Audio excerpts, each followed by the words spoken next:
ఇన్ని రోజులు ఏ గర్భంలో కాపాడిందో ఆ తల్లి స్పర్శలోకి వచ్చాను అని చెప్పి వాడికి అర్థమైపోయింది. ఆ పాపకి అర్థమైపోయింది.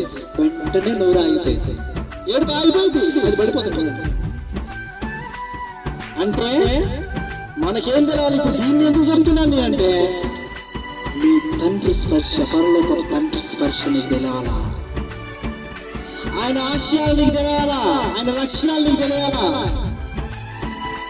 పశువుల శాలలో లేకపోయినను, ద్రాక్ష చెట్లు పండకపోయినను, అంజూరపు చెట్లు కాయకపోయినను, నేను నా తండ్రిని మాత్రమే ఆరాధిస్తా. హల్లెలూయా. మరి మనం ఎవరిని ఆరాధిస్తున్నాం? కాసేపు రాయిని, కాసేపు అప్పని, కాసేపు చెట్టుని, కాసేపు పొట్టని ఆపదొస్తే వేసేయాలి. అవునా? కాసేపు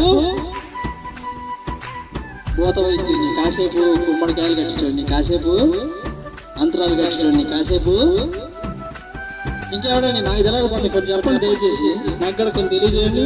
ఇంకా ఆడాడు చెప్పడానికి కొట్టు పెట్టేటోడిని, ఇంకా అన్నీ అయిపోయాక ఎవడి వల్ల కాలేదయ్యా, అన్ని తిరిగినాయా, ఎవడి వల్ల కాదు వేసేది దిక్కు, మీరు దిక్కు.